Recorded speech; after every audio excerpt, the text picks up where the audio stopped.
Hi, welcome everyone. My name is Nina, and welcome to Mesmerize with Nina. I'm a bit nervous doing this first video, so maybe you can hear that in my voice. Bear with me. So, this space here is really new on Substack. If you're following me on YouTube, you might have seen me before or my newsletter.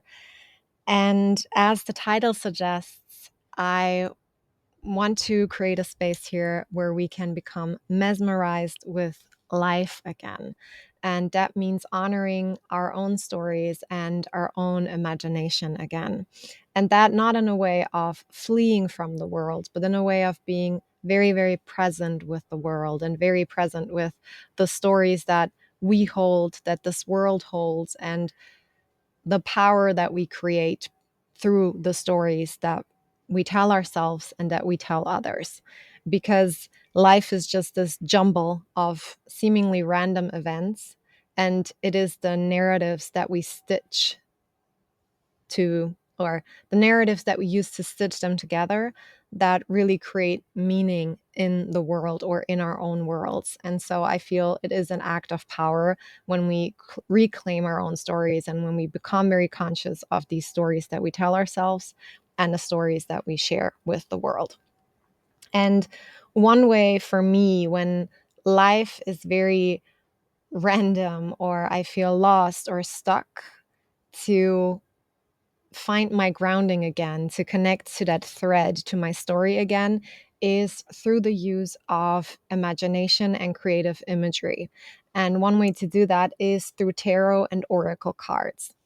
So, what I will offer here is that we're going to do a brief pull of different cards, asking a question, and I invite you that you can use these images on these cards to maybe also offer you some inspiration and weave together the maybe seemingly random or disconnected parts and find through that engagement of this social network in your brain, of the creative networks in your brain, find a new thread and way forward. I'm sorry that my sentences are not that consistent today. I am probably nervous, or it is part of this reading already to just allow yourself to be weird and non consistent. So, I'm going to offer you that we have three piles. So, you can either ask three different questions and you'd use each pile as an answer to that question. I always recommend writing down a question because you're going to forget the question, and it sometimes matters how you stated it. Or alternatively, because I'm recording this in the phase of the summer solstice, although it is timeless, whenever it finds you, you can use it. Um, but to maybe use this longest day of the year by asking what is being illuminated in your life right now. I don't know if you hear the helicopter flying across us. Interesting. All right, with that, I would invite us, because pulling cards for me is always a form of meditation. And so maybe you want to take a moment with me to just take one grounding breath, and then we're going to start.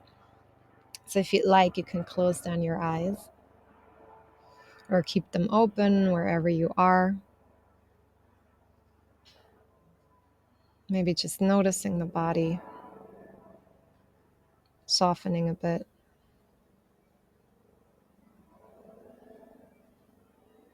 And then maybe you want to exhale gently,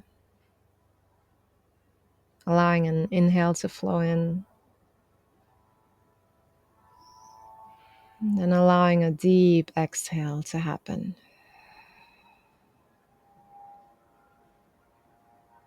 And maybe you can place that intention or question that you have here in your mind's eye. You can sense into yourself whether pile 1, 2, or 3 is your pile.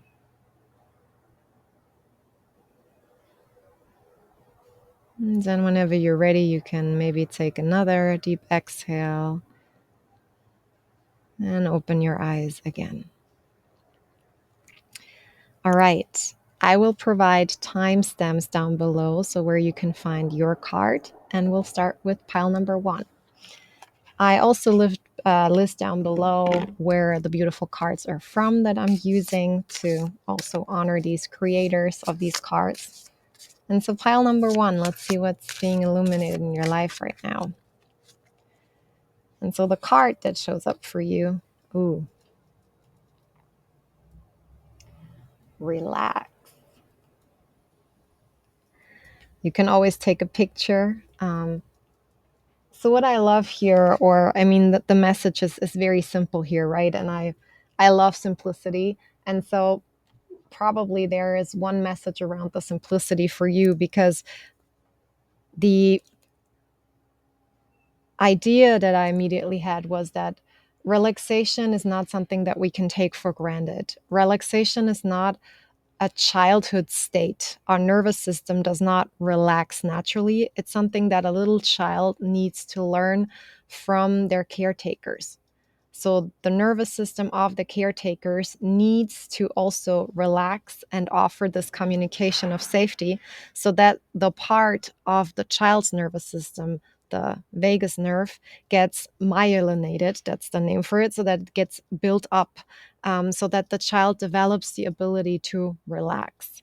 And so often when we come from maybe backgrounds or childhoods where there was a lot of stress around, where maybe our parents were putting a lot of stress on themselves, maybe there was a lot of trauma or there was a lot of pressure, we don't have a natural capacity for relaxation. So we actually need to practice to allow a space for relaxation. So it can be quite overwhelming.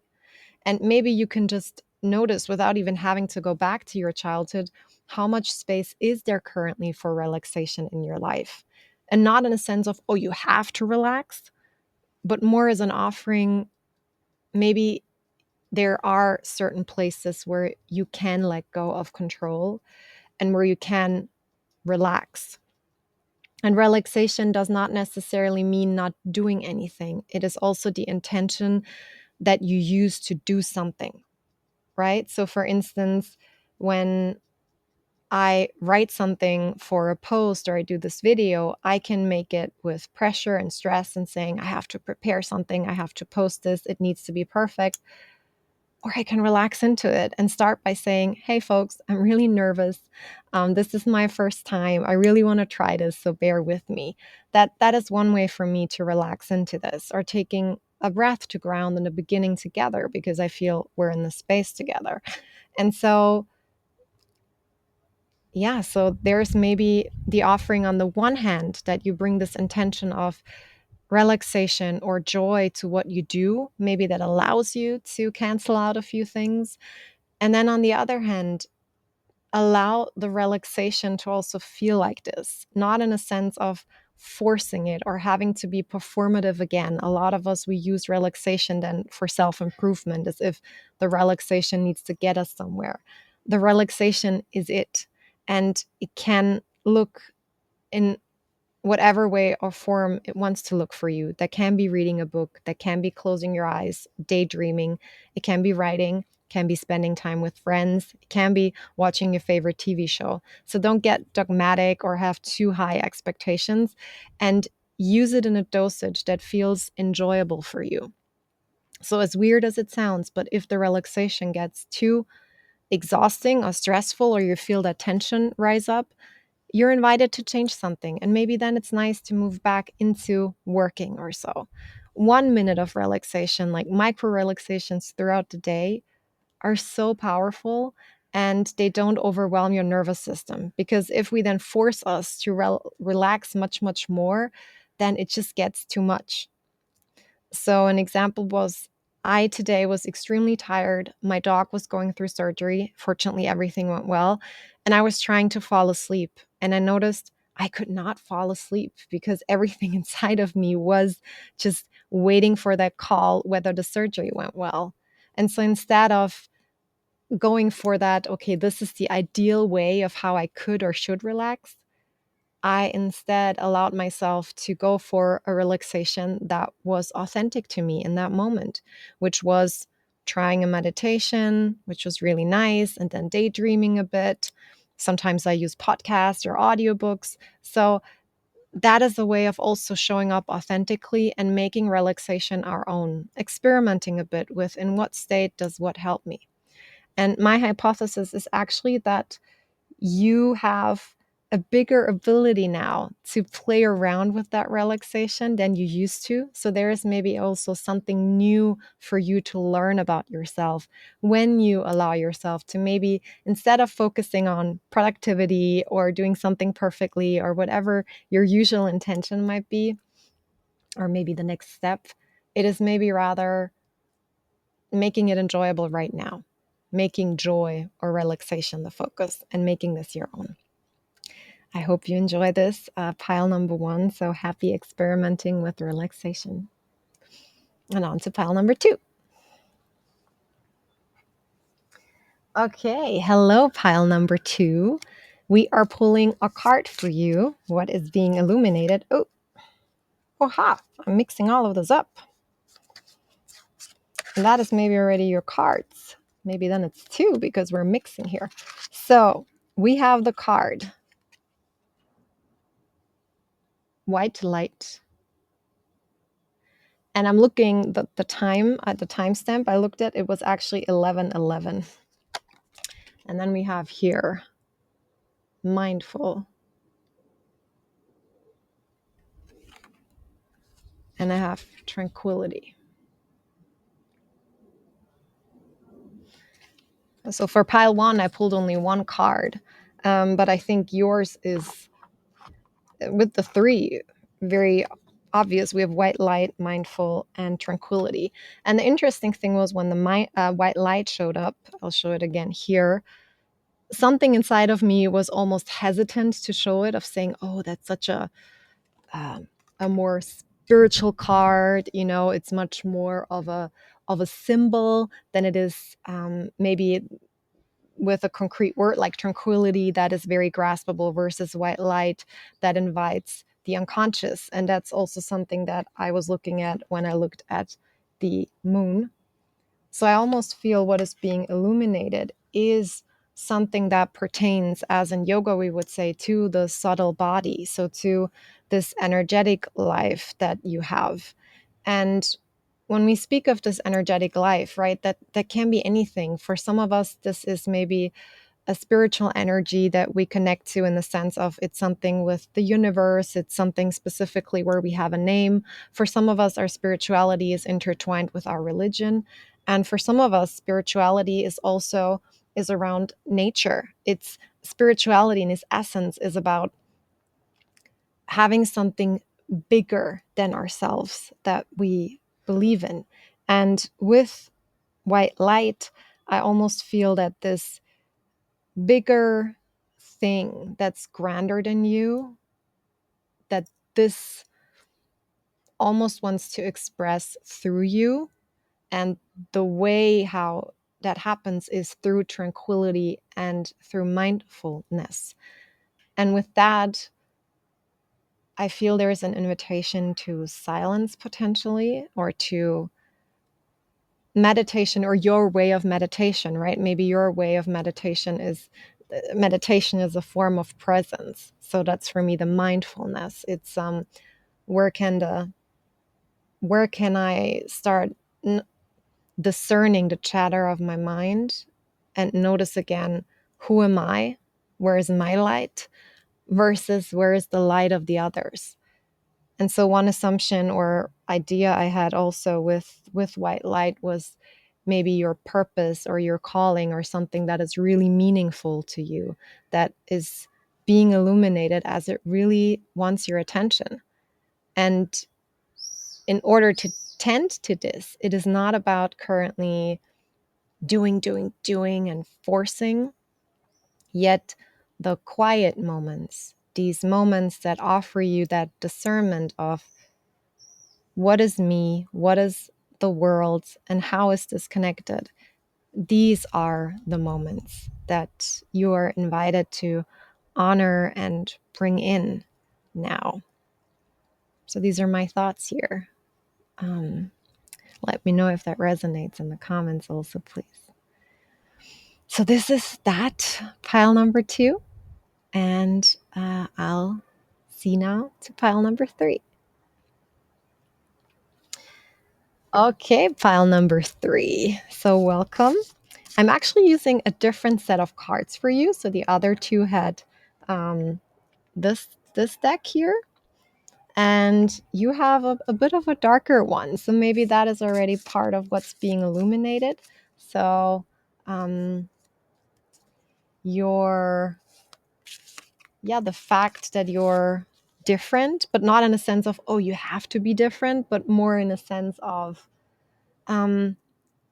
dealing with the fact that you are different, which can be quite tricky sometimes. It always sounds really romantic to imagine, oh yeah, I'm different than the others. We connected with specialness. However, being an individual, allowing our individuality to express, does inevitably separate us from others, which is good on the one hand, and at the same time, it can create a tension with belonging.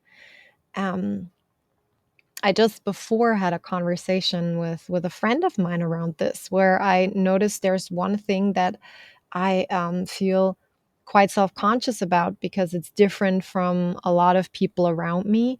And I noticed how anger was rising. So I don't enjoy being in the mountains that much. And I live in Austria. There are a lot of mountains and people love being in the mountains. So people always ask me, but why don't you like the mountains? And almost try to analyze what is wrong with me. And I've been telling that to myself this whole time, oh, something is wrong with me. I'm not there in my process. Whereas now I'm coming to the point of saying, maybe I'm just not a mountain person, just like other people. They don't like going to the ocean or so, or into hot places or cold places. It's just, we're different. And I noticed that, first of all, I'm sometimes judging others where I cannot understand why they would reject something in certain areas. And probably I've grown in that because else I wouldn't notice it, but I've grown that I can accept differences. And now I need to practice to hold space for the fact that when I tell people I don't like the mountains, they're going to ask me questions and they're going to be uncomfortable and people won't understand me. And instead of trying to justify, instead of trying to convince them, instead of just placing my anger upon them, I can maybe practice to hold space or find ways in those situations to be present with what's happening within me.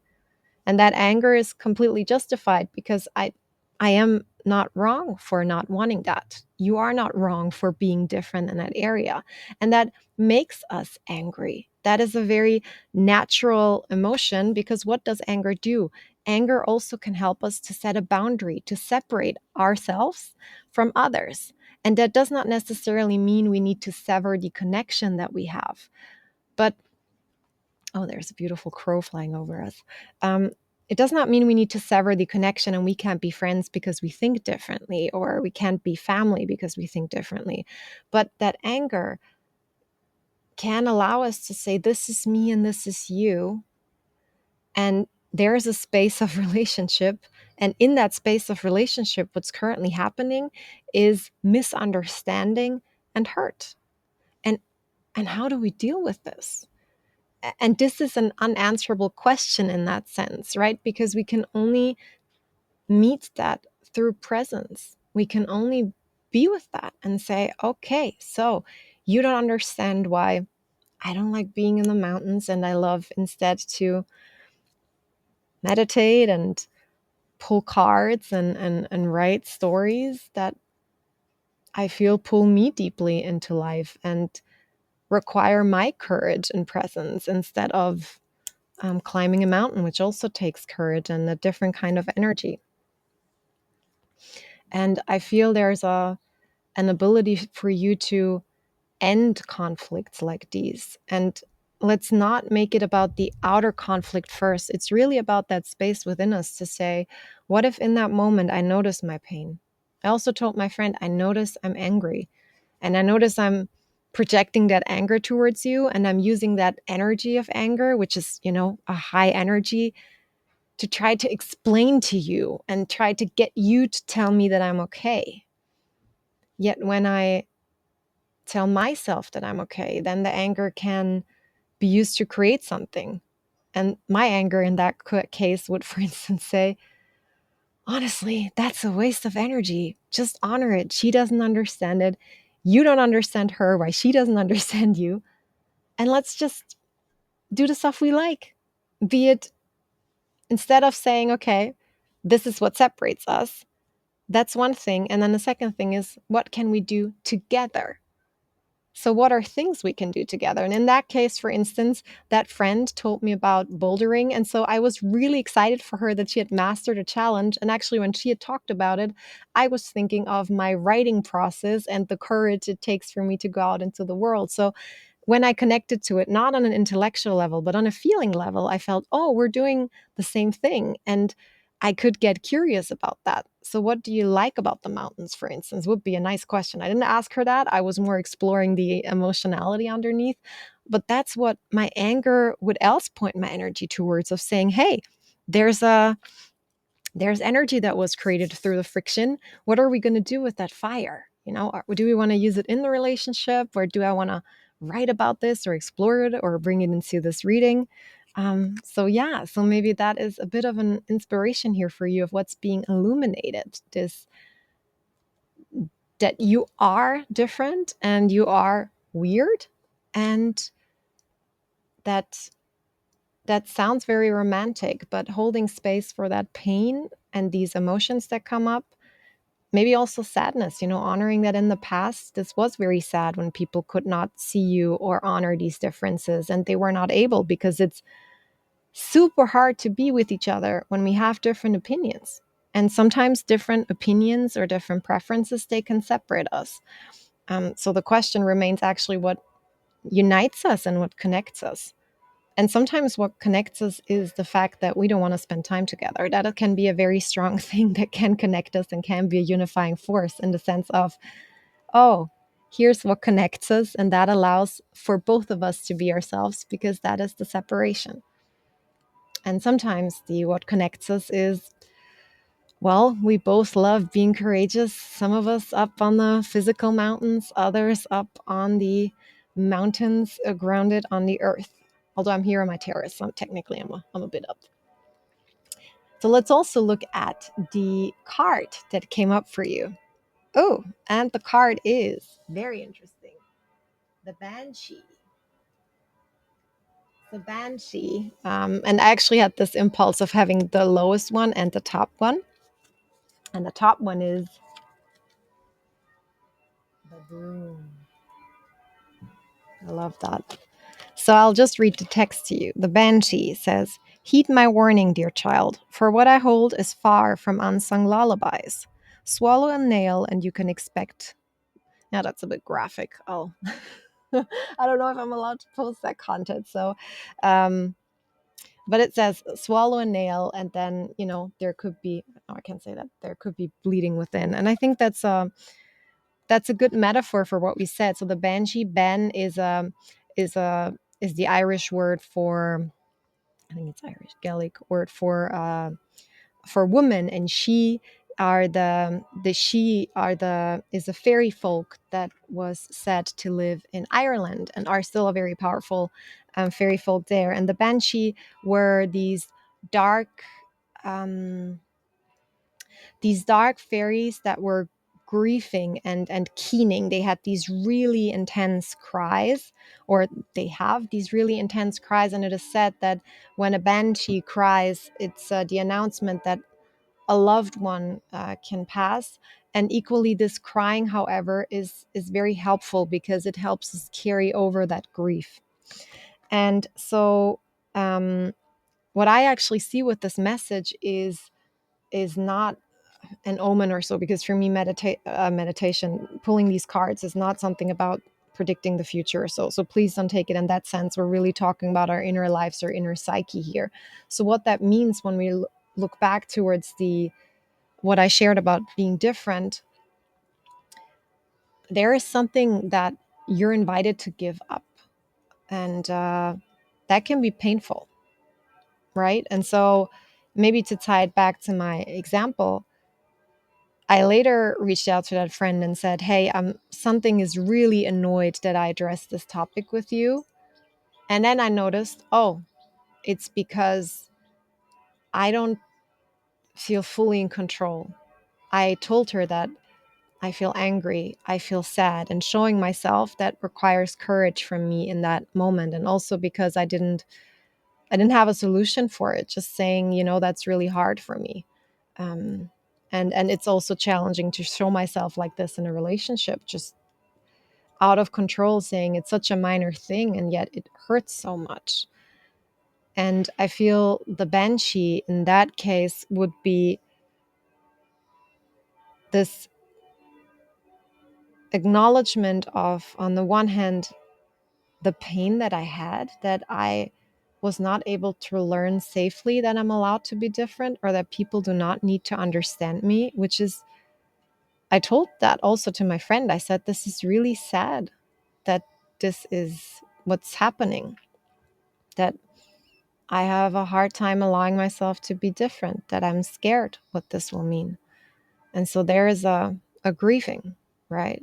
And the banshee for me, the announcement is also, oh, there's something to give up, which is showing myself like a person who's in control of everything in relationships, which even in itself, admitting that is kind of hard, because part of me is, I don't want to say working on, but I've been releasing control and trying to show myself more and more honestly. And it feels like there's a new layer potentially that's happening here for me. And that's also something to be grieved, to say, oh, unfortunately, I cannot pretend anymore a certain level of control, or to have a certain level of control as I used to. And that's also, that's something that I loved very dearly. And potentially, I mean, with our being different, also being held in certain circles. And for instance, for me, recording a video where I pull cards, part of me is also a bit apprehensive and saying, is that going to be okay? Are people going to be fine with this, with me doing these things, right? So there's also that, I think, fear that a lot of us carry. And so then we have for you the broom. What dreams may come from what you seek. Make room, make way. A clearing need be. So, and I feel that the broom is such a beautiful symbol here, because it's, on the one hand, it's what you really use to clean out the things that are no longer fitting, the dirt and the dust that maybe some visitors in your psyche left, of things that aren't yours, of thoughts that aren't yours, of narratives about yourself which aren't yours. Because maybe even that narrative of I am different, it can be something that makes you so alone and lonely. But maybe when we admit to us being different, then we can connect. Be it we can connect with others while we're different, or also that's the only way how we're going to find other people who are like us.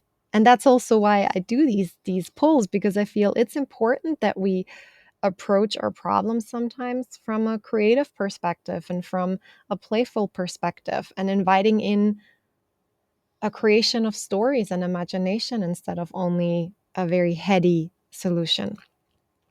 And so that's, on the one thing, the broom that clears out things that are no longer supporting you. And then also the broom is this magical thing that you can fly on. And it's almost that, for instance, if I take my metaphor, so I don't need to go on the mountain. When I clear that out as, I'm not wrong for not wanting to go on the mountains, I can actually be lifted up to new heights because I'm grounded in my reality, and I can explore something new, like taking time here for doing the card pull, or addressing the topic with my friends, which was also courage, right? But the courage that is relevant for me, because I want to be courageous in creating or allowing intimacy in relationships. And currently, I'm not interested in the courage of climbing that mountain. I'd rather do this, and not be Sisyphus up the mountain, but rather create these own mountains, or break them down, or clear them out. So I think a very nice symbol, and it's almost as if the thing that you're giving up that very act, that letting go, that letting it move, that release of control and grasping, that is that very thing that lifts you up. So that allowing yourself to be different, that holding that pain is maybe the being different. And that energy, freeing it up, that's what moves you forward. As we said before, the anger then is able to say, this is me. Yes, I'm different, and this is me. And how amazing is that to be grounded in, I'm a person who doesn't like the mountains, and to just allow that to be and have energy available for the things that matter to me, like being here with you. So that was it, pile number 3. Thank you so much. Please let me know in the comments how you liked it. And then to wrap up this, thank you so much for everyone who was here with me today. I actually pulled a card for all of us, which was the card Third Harvest, which is Daughters of the woods, feel thy sacred swell with suppleness. Taste the gathering of honey's milk filling your emptiness. Which I felt was this message of, there was maybe this void inside of us that we used to fill with things that, like productivity or being like everybody else or hiding away our light, our spirituality. And now we have the space of not only creating space for this, but also allowing this to finally nurture us and receive nurturance in places that we tried so far desperately to fill with other things. So with that, thank you so much for joining this. What would really support me is if you shared this maybe with friends or in your own feed. If in the comments you would share with me how this maybe resonated, some questions you would enjoy to have asked. Please also check out my other videos or posts. I'm new on Substack, and there will also be a free story circle coming soon. So if you register, then I will keep you posted for this. So subscribe, please. And with that, thank you so much for being here. And I hope to see you again soon. And yeah, take good care of yourself and enjoy your light in these light-filled days. Bye-bye.